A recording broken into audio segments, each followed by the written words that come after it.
Hello students, welcome to our channel grow your marks. और आज हम क्लास 6 हिंदी एनसीईआरटी का थर्ड चैप्टर पढ़ने जा रहे हैं, जिसका नाम है नादान दोस्त। इससे पहले अगर आप लोगों ने हमारी पुरानी वीडियोस नहीं देखी है तो उसे भी देखें और हमारे चैनल को सब्सक्राइब करें और बेल आइकन को दबाना ना भूलें ताकि हमारी नई वीडियो सबसे पहले आप तक पहुँचे। तो चलिए शुरू करते हैं। नादान दोस्त ये लिखित है प्रेमचंद जी द्वारा। तो चलिए शुरू करते हैं। केशव के घर कारनिश के ऊपर एक चिड़िया ने अंडे दिए थे।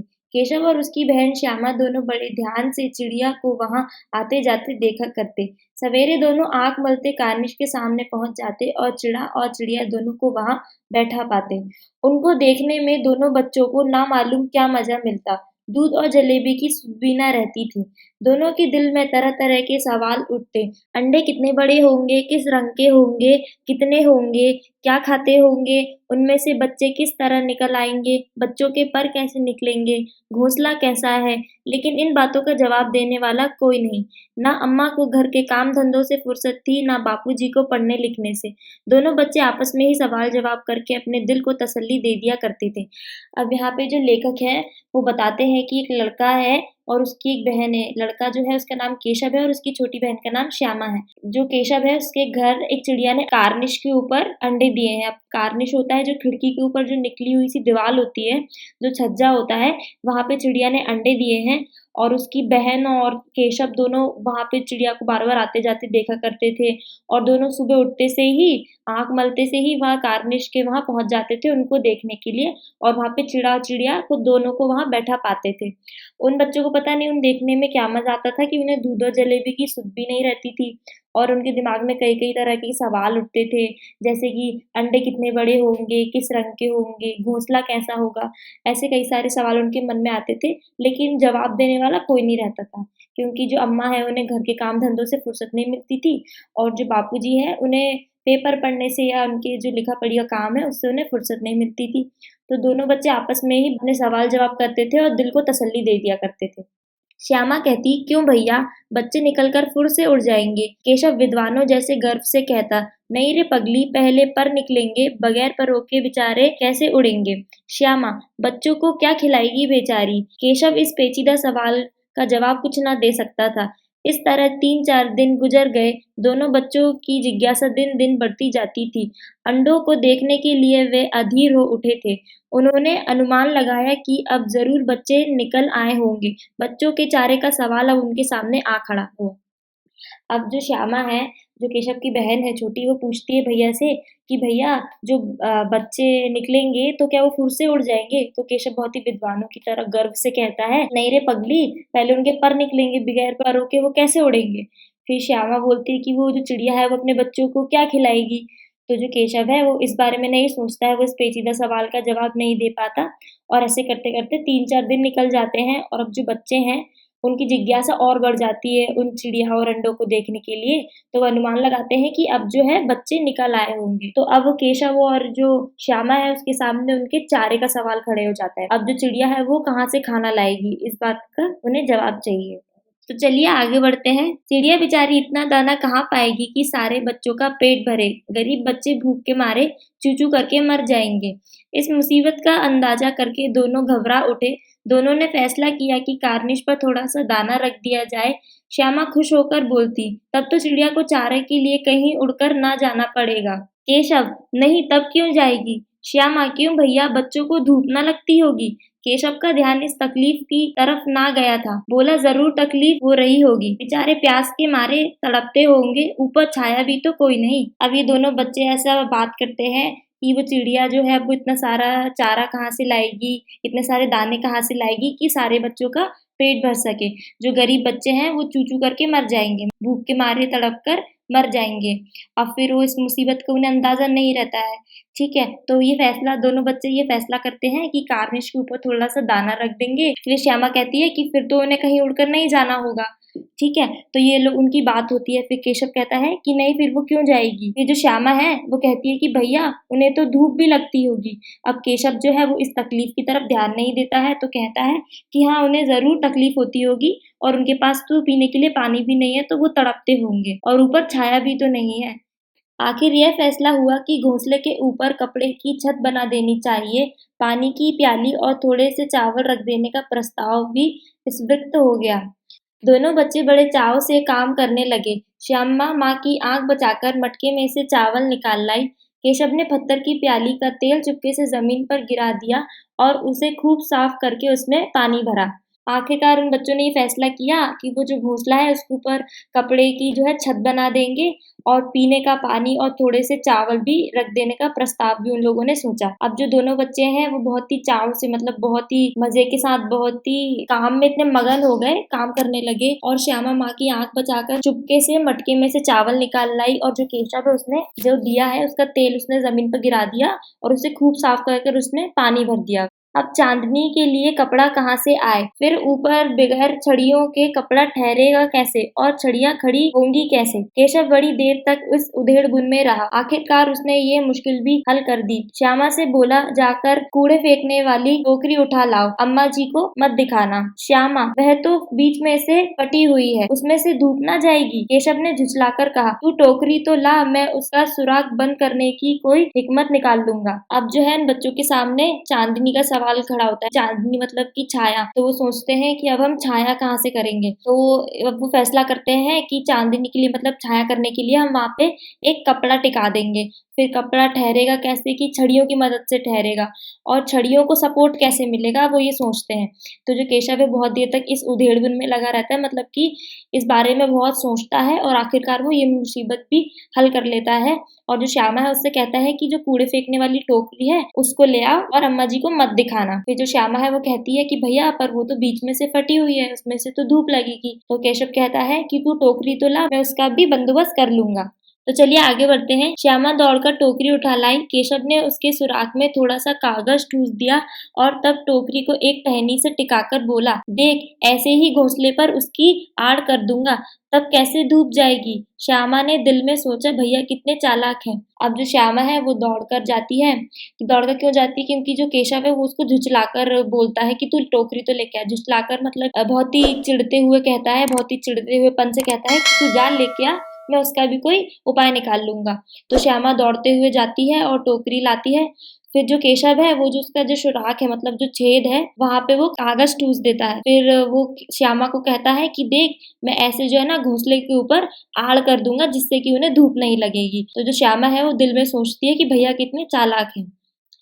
गर्मी के दिन थे, बापूजी दफ्तर गए थे, अम्मा दोनों बच्चों को कमरे में सुलाकर खुद सो गई थी, लेकिन बच्चों की आंखों में आज नींद कहाँ। अम्मा जी को बहलाने के लिए दोनों दम रोके, आंख बंद किए मौके का इंतजार कर रहे थे। जो ही मालूम हुआ कि अम्मा जी अच्छी तरह सो गई हैं, दोनों चुपके से उठे और बहुत ही धीरे से दरवाजे की सटकनी खोलकर बाहर निकल आए। अंडे की हिफाजत की तैयारियां होने लगी। केशव कमरे में से एक स्टूल उठा लाया, लेकिन जब उससे काम न चला तो नहाने की चौकी लाकर स्टूल के नीचे रखी और डरते-डरते स्टूल पर चढ़ा। अब यहाँ पे बताते हैं कि गर्मियों के मौसम चल रहे हैं, मतलब कि गर्मियों के दिन हैं। तो जो अम्मा जी हैं वो अब दोनों बच्चों को सुलाकर खुद भी सो गई हैं और बापूजी दफ्तर गए हैं। लेकिन बच्चों की आंखों में आज नींद कहाँ, क्योंकि उन्हें तो ये पता चल गया है कि अंडे रखे हैं और चिड़िया वहाँ पर है, तो इस वजह से उन्हें आज नींद कहाँ आने वाली थी। तो वो तो बस अम्मा जी को बहलाने के लिए सोने का नाटक कर रहे थे। और जैसे ही उन्हें मालूम हुआ कि अम्मा जी अच्छे तरीके से सो गई हैं, तो दोनों बच्चे बहुत ही आराम से बहुत ही धीरे से अपने गेट की सिटकनी खोलते हैं और बाहर आ जाते हैं और ये अंडे की हिफाजत की तैयारियों में लग जाते हैं। केशव कमरे में से एक स्टूल लाता है और उससे भी काम नहीं बनता है, मतलब उससे भी स्टूल रखने से भी वो कार्निश के ऊपर अपना हाथ नहीं पहुंचा पाता। तो वो नहाने की जो चौकी होती है, मतलब नहाने में जो पटा होता है उसे लेकर आता है और उस स्टूल के नीचे रखता है और डरते-डरते उस पर चढ़ जाता है। श्यामा दोनों हाथों से स्टूल पकड़े हुए थी। स्टूल चारों टांग बराबर ना होने के कारण जिस तरफ ज्यादा दबाव पाता था, जरा सा हिल जाता। उस वक्त केशव को कितनी तकलीफ उठानी पड़ती थी, ये उसी का दिल जानता था। दोनों हाथों से कार्निश पकड़ लेता और श्यामा को दबी आवाज में डांटता, अच्छी तरह पकड़। श्यामा है वो स्टूल को पकड़े हुए है दोनों हाथों से, लेकिन जो स्टूल है वो चारों टांग बराबर ना होने की वजह से वो जो स्टूल है वो हिल रहा है, मतलब कि उसका जो दबाव है वो कहीं ज्यादा कहीं कम होता है। तो जब कम ज्यादा होता है, जो डर उसको लगता है वो सिर्फ केशव का दिल ही जान सकता है। फिर जो केशव है वो कार्निश को दोनों हाथों से पकड़ लेता है, फिर श्यामा को डांटता है, दबी आवाज में डांटता है कि अच्छी तरह पकड़। दबी आवाज में डांटता है मतलब कि उसको धीरे से फुसफुसाकर कहता है, तो चलिए आगे बढ़ते हैं, वरना उतरकर बहुत मारूंगा। अब जो केशव है वो कहता है उसको दबी आवाज में कि तू स्टूल को अच्छे से पकड़, नहीं तो मैं तुझे उतरकर बहुत मारूंगा। मगर बेचारी श्यामा का दिल तो ऊपर कार्निश पर था, बार बार उसका ध्यान उधर चला जाता और हाथ ढीले पड़ जाते। केशव ने ज्यों ही कार्निश पर हाथ रखा, दोनों चिड़िया उड़ गईं। केशव ने देखा कार्निश पर थोड़े तिनके बिछे हुए हैं और उन पर 3 अंडे पड़े हैं। जैसा घोंसला उसने पेड़ों पर देखा था वैसा कोई घोंसला नहीं था। श्यामा ने नीचे से पूछा, के बच्चे हैं भैया? केशव, 3 अंडे हैं, अभी बच्चे नहीं निकले। श्यामा, जरा हमें भी दिखा दो भैया, कितने बड़े हैं? केशव, दिखा दूंगा, पहले जरा चीथड़े ले आ, नीचे बिछा दूंगा, बेचारे अंडे तिनकों पर पड़े हैं। तो क्या बोलता है केशव कि अच्छे से स्टूल को पकड़, नहीं तो मैं तुझे बहुत मारूंगा। लेकिन अब जो श्यामा है उसका ध्यान जो है वो तो कार्निश पर ही है, वो ऊपर नीचे देखती है, इस वजह से उसके जो हाथ हैं वो ढीले पड़ जाते हैं। फिर केशव जो है वो जैसे ही कार्निश के ऊपर हाथ रखता है तो चिड़िया जो है वो फुर्र से उड़ जाती है। मतलब जैसे ही हम चिड़िया के पास जाते हैं या उसके पास जाने की कोशिश करते हैं तो चिड़िया कैसे फुर्र से उड़ जाती है। फिर केशव देखता है कि जो अंडे हैं वो तो तिनकों पर पड़े हैं। फिर केशव सोचता है कि जैसे घोंसले उसने पेड़ों पर देखे हैं वैसा तो कोई घोंसला है ही नहीं यहाँ पे। फिर श्यामा उतनी देर में नीचे से पूछती है कि भैया कितने बच्चे हैं? फिर केशव कहता है कि 3 अंडे हैं और अभी बच्चे नहीं निकले हैं। फिर श्यामा कहती है कि भैया जरा हमें भी दिखा दो कि कितने बड़े हैं। केशव कहता है कि दिखा दूंगा, पहले जरा चीथड़े ले आओ। चीथड़े ले आओ मतलब कि कोई जो फटे कपड़े होते हैं, मतलब फटी धोती या कोई भी फटे कपड़े के थोड़े से चीथड़े ले आओ, मतलब कि उनका टुकड़ा ले आओ कि मैं नीचे बिछा दूंगा और अंडों को उन पर रख दूंगा। श्यामा दौड़कर अपनी पुरानी धोती फाड़कर एक टुकड़ा लाई। केशव ने झुककर कपड़े ले लिए, उसकी कई तह करके उसने एक गादी बनाई और उसे तिनकों पर बिछाकर तीनों अंडे धीरे से उस पर रख दिए। अब जो श्यामा है वो जाती है और धोती का टुकड़ा फाड़कर ले आती है, फिर वो केशव को देती है तो केशव उसको झुककर लेता है और उसे कई तह करने के बाद मतलब उसको एक के ऊपर एक डबल डबल करके उसको अच्छा मोटा कर देता है, गादी जैसा बना देता है। और जो तीनों अंडे हैं वो जो नीचे रखे थे उसको वो धीरे से उस गादियों पर रख देता है। श्यामा ने फिर से कहा, हमको भी दिखा दो भैया। केशव, दिखा दूंगा, पहले जरा वह टोकरी तो दे दो, ऊपर छाया कर दूंगा। श्यामा ने टोकरी नीचे से थमा दी और बोली, अब तुम उतर जाओ, मैं भी तो देखूं। केशव ने टोकरी को एक टहनी से टिकाकर कहा, जा दाने और पानी की प्याली ले आ, मैं उतर जाऊं तो तुम्हें दिखा दूंगा। अब जो श्यामा है वो फिर से भैया को बोलती है कि भैया हमें भी तो दिखाओ कि अंडे कैसे हैं। केशव कहता है कि मैं दिखा दूंगा, पहले वो टोकरी दे दो तो मैं ऊपर छाया कर देता हूँ। फिर श्यामा भैया को नीचे से टोकरी थमाती है और बोलती है कि अब तुम उतर जाओ और अब मैं देखूंगी। फिर केशव कहता है कि मैं दिखा दूंगा, लेकिन तुम पहले दाने और जो पानी की जो हमने प्याली रखी है तुम वो ले आओ तो मैं यहाँ पर उन्हें रख दूंगा। श्यामा प्याली और चावल भी लाई। केशव ने टोकरी के नीचे दोनों चीजें रख दी और आहिस्ता से उतर आया। श्यामा ने गिड़गिड़ाकर कहा, अब हमको भी चढ़ा दो भैया। केशव, तू गिर पड़ेगी। श्यामा, ना गिरूंगी भैया, तुम नीचे से पकड़े रहना। केशव, ना भैया, कहीं तू गिर गिरा पड़ी तो अम्मा जी मेरी चटनी ही कर डालेंगी, कहेंगी कि तूने ही चढ़ाया था। क्या करेगी देखकर, अब अंडे बड़े आराम से हैं, जब बच्चे निकलेंगे तो हम उन्हें पाल लेंगे। श्यामा है वो जाती है और प्याली भी ले आती है और चावल भी ले आती है। फिर जो केशव है वो उसको जो टोकरी है, जो प्याली उन्होंने बनाई है चावल और पानी की, वो वहाँ पे रख देता है और आहिस्ता से वहाँ से नीचे उतर आता है। फिर जो श्यामा है वो गिड़गिड़ाकर कहती है कि भैया अब हमको भी चढ़ा दो। गिड़गिड़ाकर मतलब कि बहुत ही दया के साथ बोलती है भैया से कि भैया अब हमको भी दिखा दो। तो केशव मना करता है कि नहीं, तू गिर जाएगी। श्यामा कहती है कि भैया मैं नहीं गिरूंगी, जैसे मैंने तुम्हें पकड़ा था वैसे तुम भी मेरे लिए स्टूल पकड़ लेना।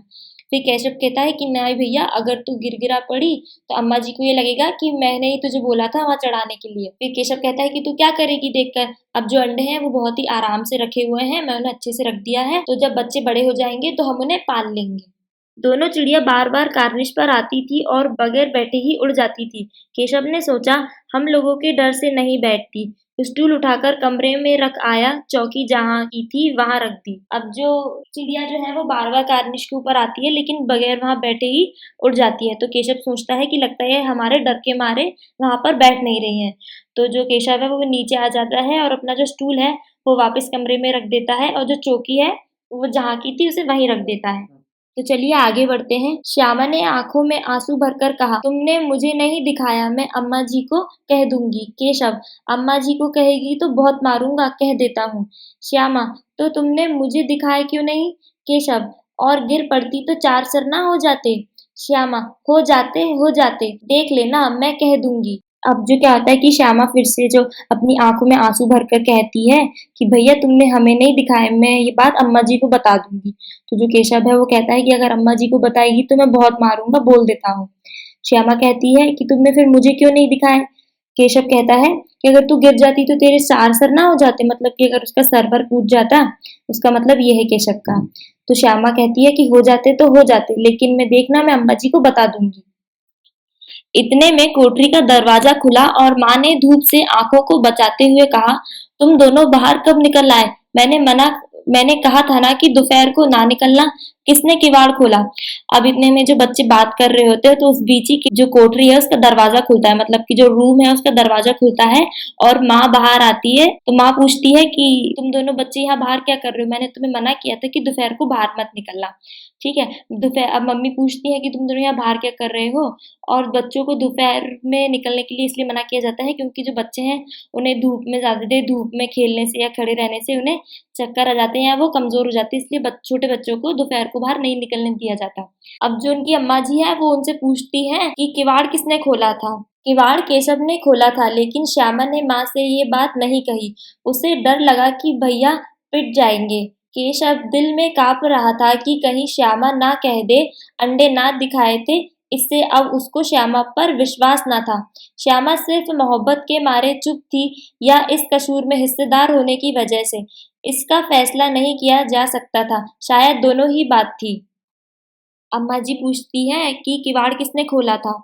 ठीक है। तो ये जो श्यामा है उसको ये बात पता थी कि भैया ने खोला था, मतलब केशव ने किवाड़ खोला था, लेकिन श्यामा माँ को ये बात नहीं बताती है इस डर से कि भैया की पिटाई हो जाएगी। जो केशव है वो दिल ही दिल में घबराता है कि कहीं ऐसा ना है कि श्यामा को मैंने अंडे नहीं दिखाए हो, इसीलिए वो माँ से कह दे कि मैंने किवाड़ खोला था। लेकिन जो श्यामा है वो नहीं बताती है, या फिर वो मोहब्बत के मारे नहीं बताती, चुप रहती है, या फिर इसीलिए कि वो भी इस जो काम है इसमें पूरी बराबर की हिस्सेदार थी, इसलिए डर के मारे नहीं बताती है। इस बात का फैसला नहीं किया जा सकता क्योंकि दोनों ही बात हो सकती है, मतलब कि उसमें जो श्यामा है वो भी शामिल थी और वो मोहब्बत के मारे भी चुप थी। माँ ने दोनों को डांट डपट कर फिर से कमरे में बंद कर दिया और अब धीरे धीरे उन्हें पंखा झलने लगी। अभी सिर्फ 2 ही बजे थे, बाहर तेज लू चल रही थी। अब दोनों बच्चों को नींद आ गई थी। अब जो माँ है उन्होंने दोनों बच्चों को फिर से डांट डपट कर कमरे में बंद कर दिया और अब उन्हें धीरे धीरे पंखा हिलाने लगी, उनको पंखा करने लगी। और अभी दोपहर के सिर्फ 2 ही बजे थे, बाहर बहुत तेज लू चल रही थी और अब जो दोनों बच्चे हैं उनको थोड़ी थोड़ी नींद भी आने लगी थी। तो बच्चों ये वीडियो में ही खत्म करते हैं क्योंकि वीडियो काफी लंबी हो गई है। फिर ज्यादा लंबी वीडियो या ज्यादा देर तक बैठने पे हमें समझ में नहीं आता, तो इसका जो नेक्स्ट पार्ट है वो हम अगली वीडियो में कंटिन्यू करेंगे। उसकी लिंक डिस्क्रिप्शन में है। और हमारी वीडियो को लाइक करें और अगर आप लोगों ने हमारे चैनल को अभी तक सब्सक्राइब नहीं किया है तो हमारे चैनल को सब्सक्राइब करें और बेल आइकन को दबाना ना भूलें ताकि हमारी नई वीडियो सबसे पहले आप तक पहुंचे। धन्यवाद।